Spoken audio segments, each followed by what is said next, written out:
कधीच नाही चुकणार तुमचे फेवरेट टीव्ही शोज झी5 सोबत, तेही एकदम फ्री। एवढी ब्राइट स्माइल, हातात गरमागरम कॉफी, ए जे काही चालू आहे ना तुझं कमेंडेबल कमेंडेबल। वाह, and the coffee is also smelling really nice. हो ना, एजंटसाठी केली आहे, त्यांना नक्की आवडेल। आवडणार म्हणजे आवडणारच। तू प्रेम जे ओतलंयस त्यात। Oh my God, look who is blushing. थांब, नाही तुझी वेळ आली ना की मग बघ मी तुला किती चिडवते ते। आता थंड होईल रे, चल। लीलावहिनी नीट पाज एजंटना कॉफी। लीलावहिनी, तुझं आणि एजंटचं तर आता जुळलं, पण माझं आणि रेवतीचं जुळतंय का ते बघू।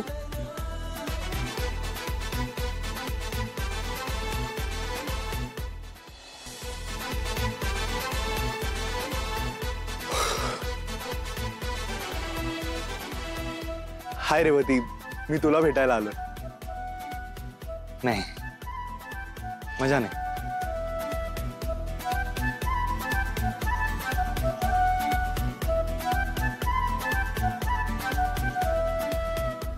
हे यश, तू एवढा नर्वस का होतोयस?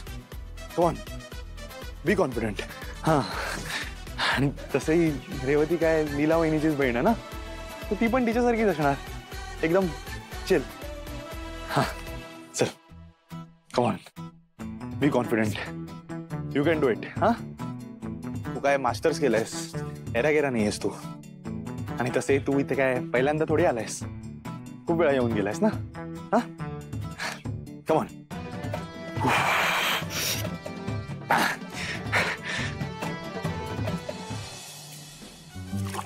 यश, अरे रेवती आहे का?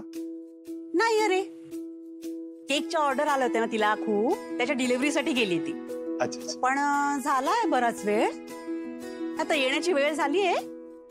ये तू थांब। नाही काकू, अरे असं काय करतोस, आलाच आहेस ना तर थांब। आणि तुला म्हणून सांगते, मक्याचा चिवडा केलाय मी काल। आवडतो तुला ना? हो माहितीये मला। बरं, मक्याचा चिवडा देते, चहा देते, रेवचे बाबा पण आहेत। चल आपण बसून गप्पा मारू। ये काकू, खरंच नको, नेक्स्ट टाइम येतो ना, नक्की येतो नेक्स्ट टाइम। हो का यश?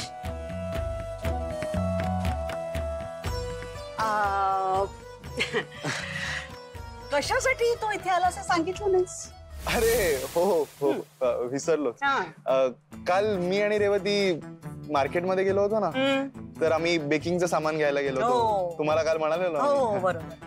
तर माझा जो बेकिंग ट्रे होता ना, तो चुकून रेवतीच्या पिशवीत राहिला, तर म्हणून तोच बेकिंग ट्रे घ्यायला आलो होतो।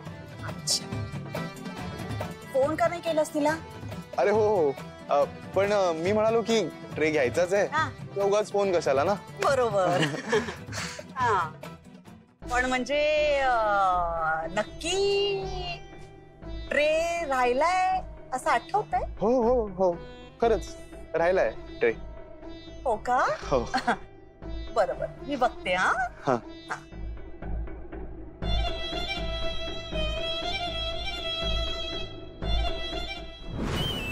कशाला खरं बोललो? रेवतीला भेटता यावं म्हणून तर काल एवढं सेटिंग केलं ना, नसलेल्या मैत्रिणीचा बर्थडे काढला, तिच्यासाठी बेकिंगचं सामान विकत घेतलं, आणि त्यातला अख्खा एक बेकिंगचा ट्रे हळूच रेवतीच्या पिशवीत टाकून ठेवला, आणि आता त्या चान्सची पण माती केली मी। काय रे? हा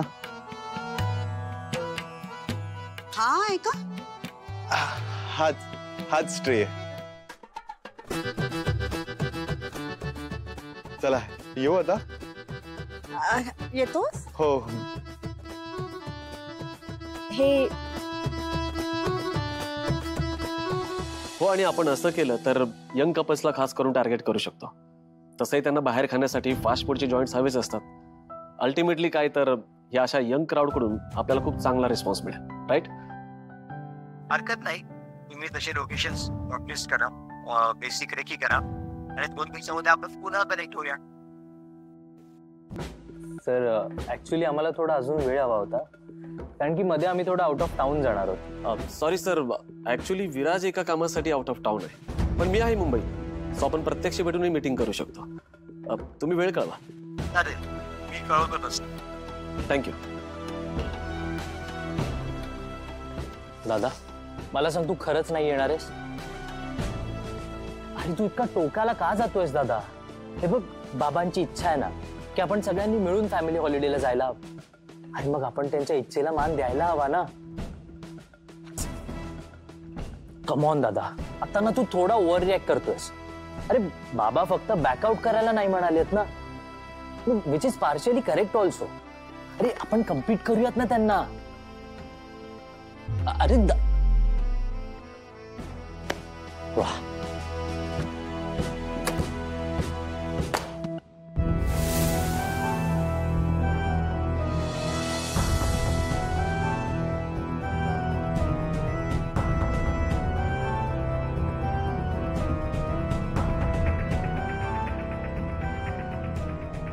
काय रे प्रमोद, काय झालं?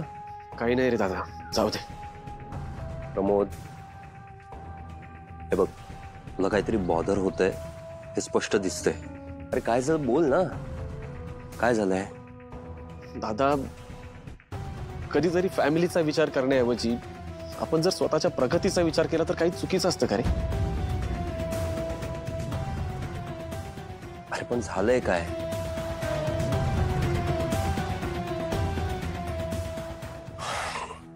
ठीक आहे, तुला काही सांगायचं नसेल तर इट्स ओके. फक्त मी सांगतो तेवढं लक्षात ठेव. कोणीही काहीही बोललं असेल तरी त्याचं वाईट वाटून घेऊ नकोस. ज्या लोकांना आयुष्यात सक्सेसफुल व्हायचं असतं त्याच लोकांना अवघड डिसिजन्स घ्यावे लागतात. कळतंय का प्रमोद? आणि तुला आणखीन एक सांगतो. आणि प्रमोद, कसं आहे ना, आपण एखादी गोष्ट मनाशी ठरवली की स्वतःवर विश्वास ठेवायचा असतो. अरे भरीस पाडणारी आपल्या आजूबाजूचीच लोक असतात. आपल्याला अपयश आलं की हीच लोक जाब विचारतात, आणि आपण यशस्वी झालो की हीच लोक आपल्याबरोबर सेलिब्रेट करतात. त्याच्यामुळे ह्यांच्याकडे लक्ष द्यायचं नसतं. कळलं? अरे माझंच बघ ना, जेव्हा माझ्यावर वेळ आली होती तेव्हा मी माझ्यासाठी निर्णय घेतला. मी घरातून बाहेर पडलो. त्यावेळेस सगळ्यांना, अगदी दुर्गाला सुद्धा मी चुकीचा वाटत होतो. कसे वागले होते माझ्याशी. पुढे मी बाहेर पडलो, स्वतःचा बिझनेस चालू केला, सक्सेसफुल झालो, आणि आज सगळेजण माझं कौतुक करतायत. सगळ्यांना आनंद होतोय. कळतंय का तुला? त्यामुळे ऐकावे जनाचे आणि करावे मनाचे. लक्षात ठेव. दादा, थँक्यू. अरे थँक्यू सो मच. कदाचित आता मला हेच ऐकण्याची गरज होती. तुझ्याशी बोललो ना की खूप मन हलकं झाल्यासारखं वाटतं रे. अरे हे कधी पण. येतो दादा. काळजी करू नको. हे जे तू खेळत बस रामलीला. लवकरच तुझ्या वनवासाची तयारी करतो.